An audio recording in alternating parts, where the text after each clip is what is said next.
Sorry about that, everyone. That was my beautiful son. He was coming in to say hi and check on me. But again, Gary he's a day trader.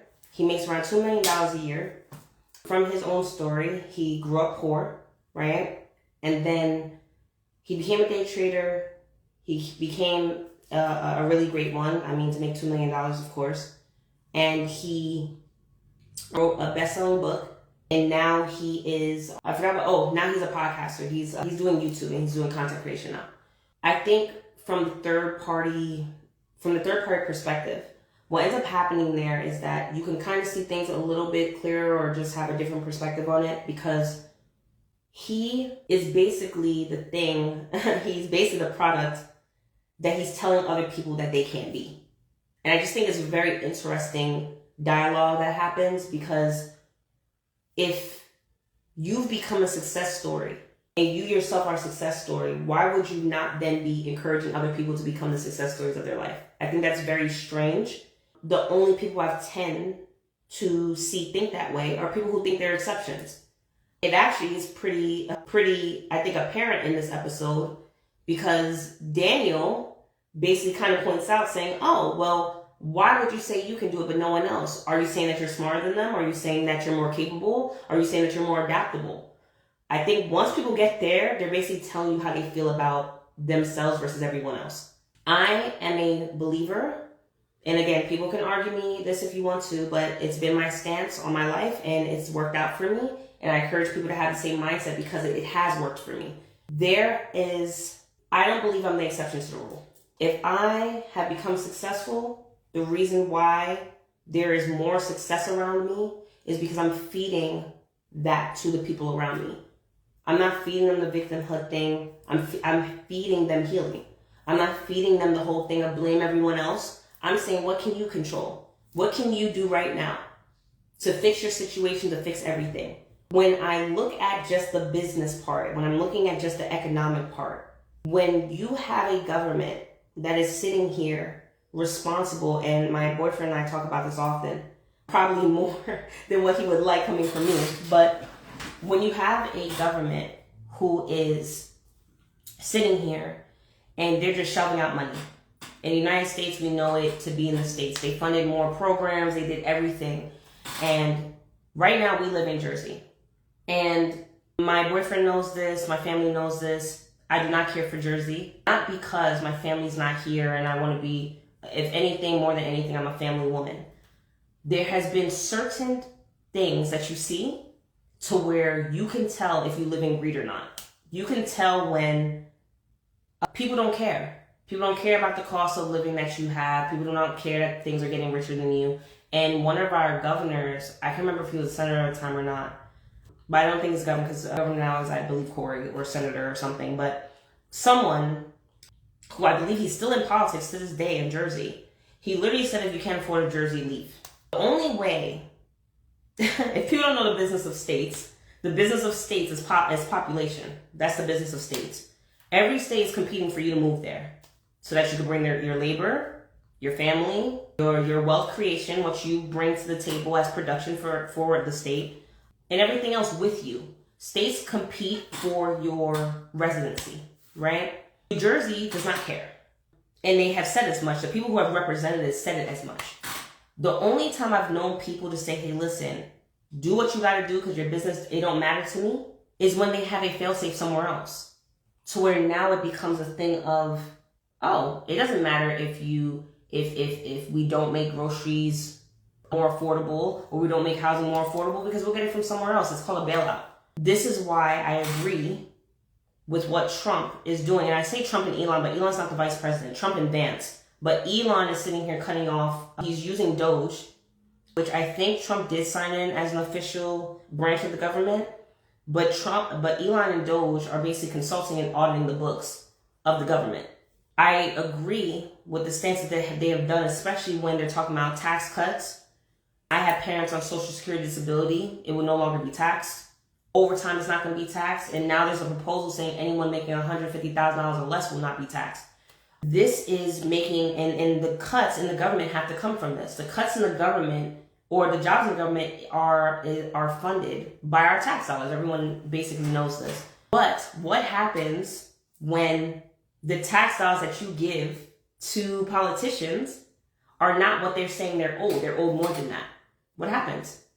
You either end up getting tax laws that are more abrasive because they feel like they're worth more, right? Or the things that they have to do is worth more, or whatever the case may be. Or you have what we had in our government, which is a conflict of interest, to where, oh yeah, as a senator, I'm only asking for $100,000, but I'm taking all the stuff I'm not supposed to be doing, like insider trading and investing in foreign companies, or using the market to invest in stuff, and I'm making my surplus of money somewhere else, which only would have been accessed. That wealth can only have been created once that person got that job.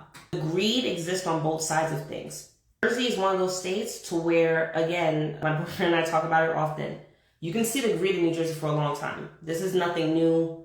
It's absolutely nothing new. New York, when New York became unaffordable for New Yorkers, they came over to Jersey. Not only did they come over to Jersey, but everything in Jersey, at what it is right now, is still cheaper than what New York is. So guess what's happening to Jerseyans who's been here for 20, 30 years, 40, 50 years, 60 years, 70 years? They're getting forced out. Because what's expensive for us and what's expensive for our salary is not expensive for New York's salary. It's not expensive for those people. They're still thinking they're getting a cut, and it's right across the river anyway. Jersey has made it clear in whatever relationship they have with New York or in the States or whatever, that they don't care about that. They don't care about the person who is struggling. They don't care about the people who sit here. They'll sit here and tote that they have the higher wages and this, that, and the third. But what I don't hear them tote is that they also have one of the highest rates of living and the highest cost of living, period. So yes, of course you're making 80 grand, but when the average family needs 92, what is that? When you're sitting here saying, oh, listen, a citizen of New Jersey, I think the last time I looked at it said that they can live on $52,000. And then they'll say the average median salary in Jersey, I believe, is 80 or 70 or something. We do know that that's taxed, right? So that salary you're seeing is a gross salary. It's not a net salary. By the time that you take away taxes of an $80,000 salary worker, you're literally doing the basic needs of every New Jerseyan, which they say is like $52,000. $52,000 is basic needs. It's housing, it's transportation, it's food, it's utility. But then we wonder why no one has access to money or not. No one has reserves. No one has savings. Why people depleted their savings. Yeah, you're toting one side of it. You're basically saying, oh, well, come to Jersey because we have the highest wage or salary, but you're not telling them the opposite side of it, right? Which is, oh, that salary's not going to flip. It actually nets zero. It nets zero. You're not going to save anything. No, you're not going to get that mortgage because you have to have the down payment. How are you getting that? Right? And people have been moving from the north, from the south for a while now. You can Google the exodus from Jersey. But the point I'm trying to make is that, because and sorry guys if I'm like touching on different points, but this video right here really opened my eyes. And I straddled the fence for a while because, majority of Americans voted for Trump. A majority of Americans, whether we like it or not, I've seen people not like it. I'm not a idolizer. Trump does a couple things that I do not like. I don't like the way he's handling the war in Palestine and Pakistan. That's basically the only thing I'm not rocking on right now, because I believe what's happening in Pakistan and with Israel is insane. I always say Pakistan, I'm sorry, Palestine. I believe what's happening with Palestine and the Palestinian war that's happening over there is monstrous. It's evil, it's wicked, and I don't agree with Israel. But in terms of economic policy, I will go with the person who I agree with. I will go with the politician that will sit here and say, hey, listen, you might not agree with everything I'm saying, but I'm going to do this, I'm going to do that, and I'm going to do that. How can I make that work for me? And all I'm encouraging people to do is that now that we don't have a choice, now that we have to accept President Trump as a president for the next 2 years, we have midterms, right? But if he's not getting impeached, most likely he's going to stay because the majority of Americans voted him in. And I believe his approval rate is still over 50%, so he's not going anywhere. How do you now deal with the cards that you're dealt? I had a sister of mine who worked in the government. I told her years before that government does not equal security. I tell my clients all the time when I do their taxes, hey, listen, if you're waiting for a refund, That's not the best way to spend your money. You are basically giving your money away to the government, overpaying them to not get any interest and to wait for 4 months by the time that you file. They get it within 21 days now, but by the time you wait for the new year, your tax papers come in January. Our deadlines for filing tax returns and the returns you need to file your taxes is January 31st. You get your refund in by February 15th. Let's just say you wait the 21 days, you get it back in March, right? 3 months. And most of people's refunds are pre-spent anyway. People are sitting there taking their refunds from the government and paying off the debt they collected by not keeping that money in the year that they gave it to the government. That is a misuse. That is miseducation. I tell people, I try to encourage people all the time. Do not trust your government. Do not rely on them. Government at any time is fickle. The ways that they have their hands in things, people have been fighting and arguing for years that it's too much. The security that they give is too much. We had the whole thing of 2008 where that whole market crashed because the banks had Lehman, I believe, had securities from the government. They had security. It's called being too big to fail. You never want to encourage that someone is too big to fail. It ends up being almost like a vacuum of lack of empathy, of lack of understanding of how economics really is, because why would I care, being a rich person, why would I care about how it affects the economy if you're telling me, regardless of my customers or not, you're going to bail me out? Regardless. Why would I care about if my product is good or not when you're sitting here insuring me for God knows how much money? You're making sure that I cannot fail. Why would I care about making my product competitive? Why would I care about the customers that I strive to acquire and keep, my retention? Why would I care about when I'm paying salary workers when you are basically giving me the money that would have all that stuff matter if you didn't give me that security in the first place? Government regulation is a huge deficit, oversight, over-regulation of the government is how we see a lot of poverty happen. And Daniel does a better way in explaining it to me, that the least you see government interfering with business, the least you see government interfering in the lives of the public, other than doing their actual their designated roles, keeping law, making sure infrastructure is okay, military, even if you want to do social programs, fine, schooling, hospitals, fine, all that's fine. But the minute you start to overstep, the minute you start saying, hey, listen, we are now going to start regulating how you guys do it, he brought a graph. You guys can look at it. They have a correlation between the way that the government spent, basically how much GDP and how much funding is allocated to a government in a country and what their poverty level is in that country. And it's freaking insane. But for someone who studies it, it makes sense. It makes sense because now you have the companies that should be depending on the customer's dollar. That's a free market, right? I don't know I'm successful. I don't know if I'm rich unless my customers come to me and tell me I am with their dollar. I'm not rich. I'm not wealthy. When someone gives me a portfolio, when someone gives me an evaluation, I'm not wealthy there. I'm wealthy when my product hits the market and we see it's successful. We only know it's successful when the people start to buy it. But if the bank is the only one giving you that valuation and you sit there and tote that, you didn't test any markets, you didn't see if this thing was successful. I'm still working off the security that the government has given me. There is no need to test the market. There is no need to test all this other type of stuff because who can go against the government? The government is the government because the taxpayer is the biggest business there is. They're the biggest corporation. United States in tax paying, I would have to get back the stat. But they make trillions of dollars. No one is competing with the government. Nobody. No company is competing with the government. If Apple sat here and let's just say that they wanted to sell or if they were even interested in selling, the government, the GDP of the United States can buy Apple. It can buy Apple, Google, any big business you can think of, the government, the taxpayer that pays into the United States government can buy that business. They won't sell, right? Because that's how they keep control of their thing.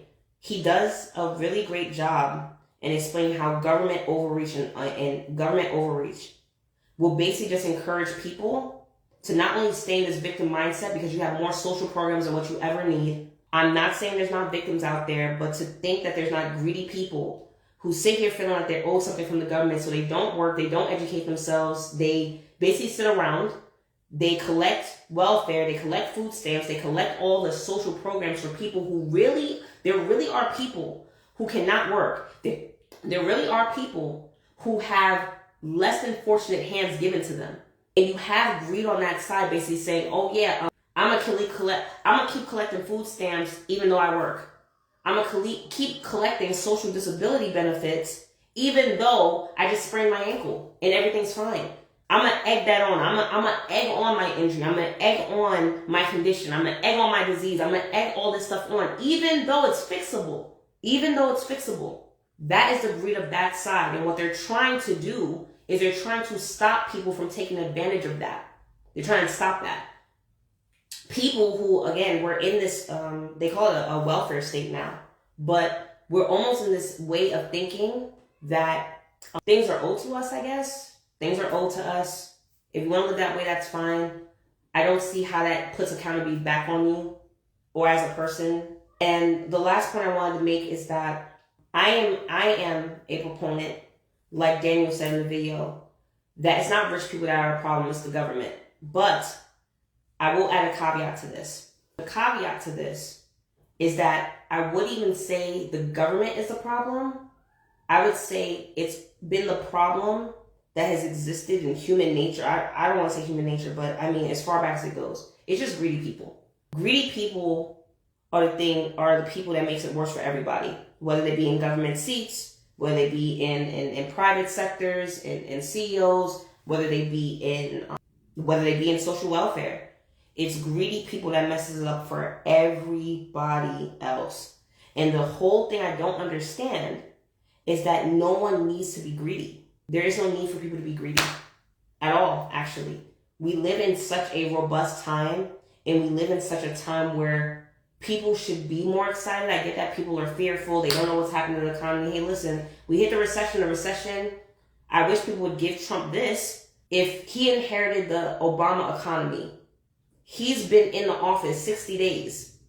The grace that people wasn't willing to give him when he did stuff to improve the economy, but everyone kept saying it was Obama. He's 2 months in and people are still complaining about exile because he didn't change it in 60 days. You're not going to give him the 2 years that you gave Obama for Trump inheriting his economy? Back and forth.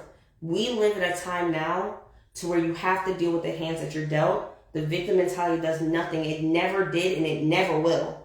Because if our ancestors, again, speaking as an African-American woman, if my ancestors stayed in a victim mindset, we would not be free.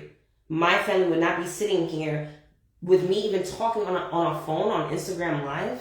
No. It's about doing what you can with what you have. And entrepreneurship, I don't know why I say entrepreneurship. Entrepreneurship is the way that they made economic freedom more accessible for everyone.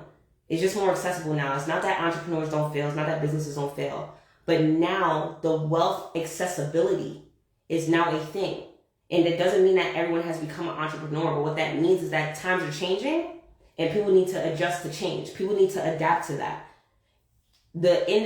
Look at the video. He explains it better than I do. Us coming out the Industrial Revolution complex. And we're heading more into a technological revolution. It's called adaptability. The fact that I can sit here and talk to you guys and somehow make a check means that this is the way that it's changing. I'm in my house right now. I'm in my home studio. The fact that we can sit here and make money being home is revolutionary. That was never a time in history. Bakeries and stuff out their homes, they do all this other type of stuff. But I'm sitting here just speaking my opinion. I'm speaking my thoughts. I'm speaking my expertise. And people can tune in from other places in the world and be like, wow, I really like what she's saying. I like what she's saying so much that maybe I want to learn with her. Maybe I want to get her book. Maybe I want to get her coaching program or whatever. But it's never been like this before. The only thing that I encourage everyone to do, please, if you feel like you're a victim of something you could not control, I ask that you heal. If you believe that you can be healed and you believe that you're ready to take on that accountability, come to me and I will make you successful. Come to me and I will sit down with you. I will plan with you. I'm encouraging. I will sit down with you. I will make a plan for you. I cannot push you to do it. I cannot force you to do this out here. But when I tell you I have the clients to back it, I'm not, people don't know how much success I have. I don't like to tote my success. But there's a lot more successes that I have that I don't brag about and I don't say anything about at all. If you have a mindset of a go-getter, if you have the mindset of a doer, and you're just like, yo, I'm done. I'm done saying everyone owes me everything. I'm done saying that, you know, people owe me this, or I had it so hard at this and the third, and you're just ready to make a difference of yourself, come and find me. Because that is what makes the difference. The mentality is always what makes the difference. I just want to share my thoughts on that video. I want to share my thoughts on the government right now, what they're doing with the taxation and the politics. No, I don't agree with everything Trump is doing, but I do think he's doing a great job in trying to give back the wealth to the people that it was stolen from, which is the taxpayer. He's putting America first, which I also agree with, because that's the same thing that I would tell every country to do so that they can basically make a living off of what their resources are. Stop outsourcing to people who are outside of your country. Employ the people in your country. And just no more victimhood. If you want to stay in victimhood, that's fine. But I would then have to ask you this. What has playing the victim got you so far? Again, guys, I don't feel like I would have been a service to this podcast. Me and Conquest started this podcast to be versatile in our views, to have a different or a myriad of opinions. And this might be a very controversial opinion. This might be something that stirs up a lot of things with the fan base that we've made already. But it's called Your Deprogram Podcast because we try to take ourselves out of the modern day programming and just give different perspectives. So this is my perspective on the economy, where it's going. We most likely will hit a recession. Things will get worse before they get better. But if anyone knows capitalism, that's the way it always works. It gets up to an apex, it crashes, and then we go again. We're just in the cycle of what capitalism is. And the only thing I can encourage people to do and ask them to do is do like what our ancestors have done. This is not the first crash we've been through before. This wouldn't be the first recession we hit. It's how you adapt to it and how you can make it work for you. That's the difference in mindset. The people who are sitting here and be like, oh my gosh, the economy's about to crash, versus the people who's like, oh, the economy's going to crash. What are we going to do now? Now that we know that, how do we move? If you're one of the people who are saying, hey, listen, it's inevitable. If it happens, I want to know how I can move in it. Come and find me. Until then, guys, this has been Arian Aparicio, aka Coach Aparicio. You can find me at Arian Aparicio, at ArianAPPARICIO. My personal Instagram is also in the bio of Your Deprogram Podcast. And yes, leave your comments to this. We try to do lives every Friday. I just hopped on without my amazing co-host, but I'm sure he'll tune in and can answer any questions in the comments. We also encourage people to come in if you want to have these debates live, if you want to even talk or get something off your chest or vent or whatever, we have these lives for that. Until then, everyone, I ask that you have a very, very blessed weekend, that you definitely have a little bit more of, just a little bit more faith in where things are going, and more so faith in yourself, and that you can really make the difference for yourself. Yes, we're going to get rid of this victim mentality, and we're going to, again, make people feel more powerful. I'm a coach for that reason. I'm successful for that reason. And I do not feel like the exceptions to the rule. If I'm a success, there is no one who I believe cannot be as successful or more successful than me. And guys, take care. And until next time.